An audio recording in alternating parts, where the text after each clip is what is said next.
Hello friends, we are continuing our discussion of GOC, General Organic Chemistry.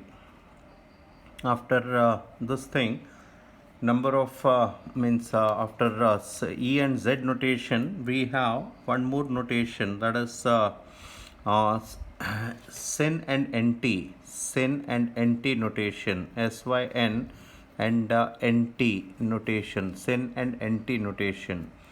For syn and NT notation, see, it is used for aldoxims, aldehyde oxims, or aldoxims. Aldehyde oxims, when aldehydes are treated with the hydroxylamine, when aldehydes are treated with hydroxylamine, we get aldehyde oxim or aldoxims.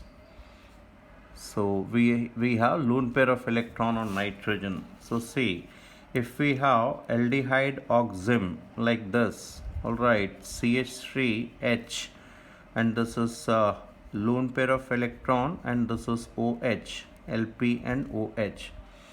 Now this is originated from acetaldehyde, CH3CHO. This is originated from CH3CHO. This is acetaldehyde. So this is acetaldehyde, CH3CHO. So we call it acetaldehyde. Acetaldehyde oxim or acetaldoxim. Acetaldehyde oxim or acetaldoxim. All right. Now aldehyde oxim, what you have to do, look at this double bond. All right.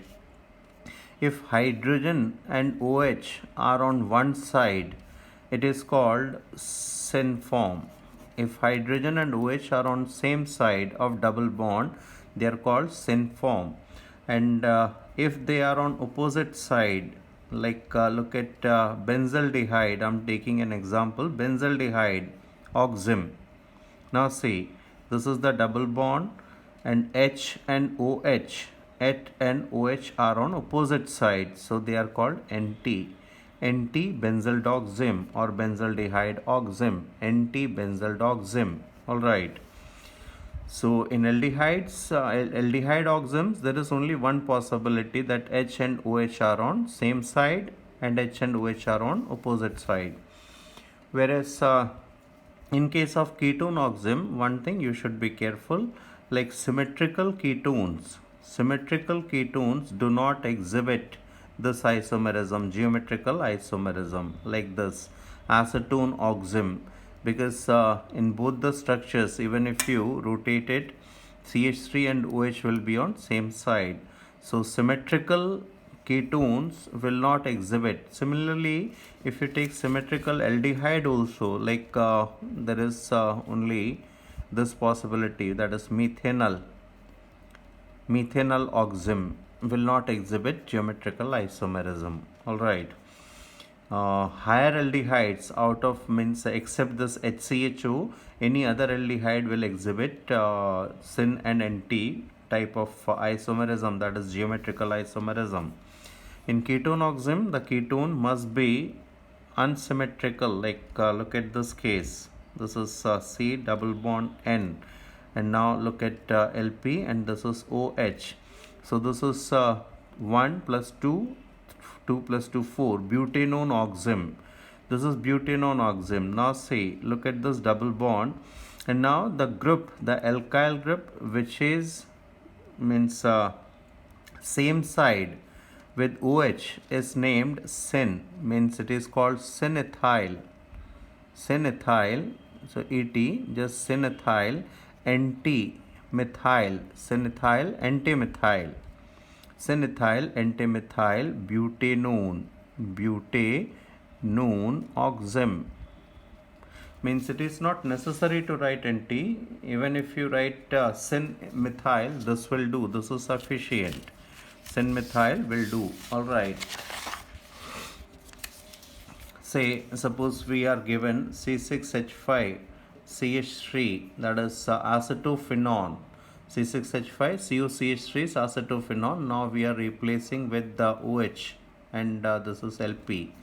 So now this is acetophenone oxim, but which alkyl group is syn with the OH, it is phenyl group. So we call it synphenyl. We call it synphenyl. Then acetophenone oxim. Acetophenone oxim. All right.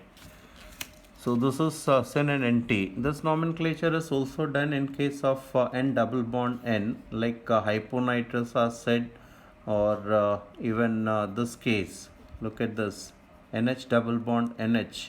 This is LP. So if H and H are on same side, we call it syn. Or if we have OH on same side, like this is OH and this is OH, this is syn. All right. OH and OH, syn. So this is used in case of C double bond N and N double bond N compounds, this syn and NT notation. All right. And then in optical isomerism, let us discuss this R and S notation. RS notation. This is again based on sequence rule. All right, sequence rule, which we have discussed already. Sequence rule. And you will be given certain structures, like say this structure, like we are given OH and then CH3 and C2H5 and H. All right, you have to decide the seniority of these groups. We know OH is senior most, then this is first group, this is second group and third group. So moving from 1 to 2 to 3, which kind of movement we are getting? Anti-clockwise. All right, this is anti-clockwise rotation. So for anti-clockwise rotation we write S. So this is S, provided this is correct, provided the junior most group, that is hydrogen, is on vertical. This is vertical line. This is on vertical line. Now suppose we are given a structure like this. All right, this is we have OH, this is H, CH3 and C2H5. Now we have to decide whether it is R or S. From starting from 1 to 2 to 3, we have to ignore 4. So 1 to 2 to 3, just move. What we are getting? We are getting anti-clockwise notation S, but we will cancel it and we will write it is its opposite, that is R form. Why we are doing this? Because the junior most group, that is hydrogen, is on horizontal line. All right, it is not vertically placed, it is horizontally placed. Then you have to change it. Whatever rotation you get, you just change it. All right. Now suppose we have more than one asymmetric carbon atoms, like we have CH3. All right, then we have Br, H and HCl and C2H5. So see again what we have to do, we have to concentrate on these two carbon atoms. Here senior most group is Br, then this group is second most senior, because after this carbon we have chlorine. So here we have carbon and then hydrogen. Here we have carbon common, then second atom Cl. Here after carbon we will compare hydrogen. So 1 2, this group, second 1 to 2 to 3 we are moving. So we are moving in clockwise direction, but hydrogen is at horizontal position. So again we are getting R, but we will not write R, we will write S. And then this one, this is 1 2 3, 1 2 2 3. This is again we are getting R, but we cancel it, we will write S. Why? Because this hydrogen is horizontally placed. So we can write this name, this is 2S comma 3S, and then it is 2 bromo 3 chloro, 2 bromo 3 chloro, and then 1 2 3 4 5 pentane, like that. Right, you can name this compound. And if we are given a carbon with this kind of arrangement, like say we are given Cl and This is wedge and dash formula. This is called wedge and dash formula. If this kind of structure is given, then again we have to move from first to second to third. We have to ignore fourth one. Then 1 to 2 to 3. While moving 1 to 2 to 3, what we are getting anti-clockwise direction. So we call it S. And this is correct, provided this thing is correct, provided the junior most group is at wedge position. But if junior most group is not at wedge position, if junior most group is not at wedge position, say suppose we are given Cl, this is CH3, and we are given this is Br, and we are given this hydrogen. All right, then what we have to do, we have to make a change, means hydrogen must be placed at wedge position, dash position, I'm sorry, this is wedge, this is dash. So for that, what you have to do, you have to make a shift. All right, remaining atoms will not change, you simply change the position of Br with H and H with Br.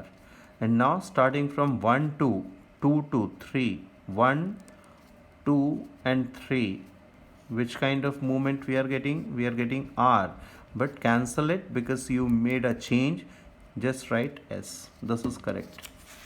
Or this it is not necessary that senior most group be at senior most group should be at this wedge position. It is not necessary. Like look at this case. All right, we have in this case Br, and we have hydrogen, and we have this is CH3, and we have NH2, suppose. All right, so again junior most group is not at dash position, so we have to make a change. Br, rest groups remain same. This is now CH3, and now this is at hydrogen. So moving from 1 to 2 to 3, NH2 group. 1 to 2 to 3, we are getting this is we are getting anti-clockwise notation. Cancel it because you made a shift. It is R form. This is how RS notation is done. This is how RS notation is done. All right.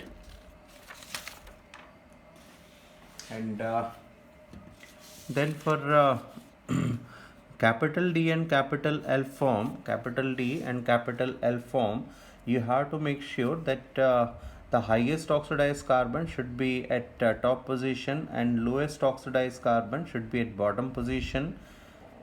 And then on the basis of this bottom group and HOH, it is D and L, capital D and capital L is decided.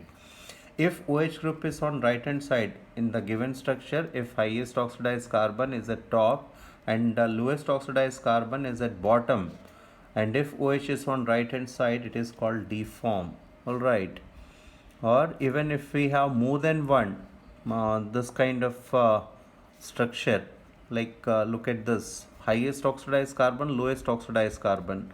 Now we have this is H, OH and OH and H. Or suppose we have one more, this is OH and H. So see, two OH are on right hand side and only one OH is on left hand side. Still, it is decided on the basis of the group which is attached to lowest oxidized carbon atom, that is CH2OH. Now OH is on left hand side, we call it L form. All right.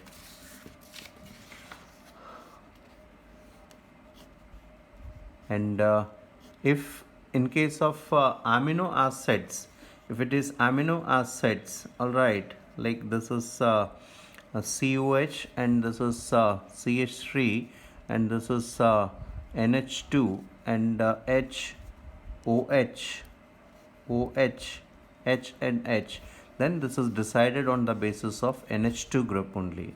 This is D form, capital D form. And you should be careful in case of amino acids. In case of amino acids, like this is NH2, this is H, this is OH, OH, H and H.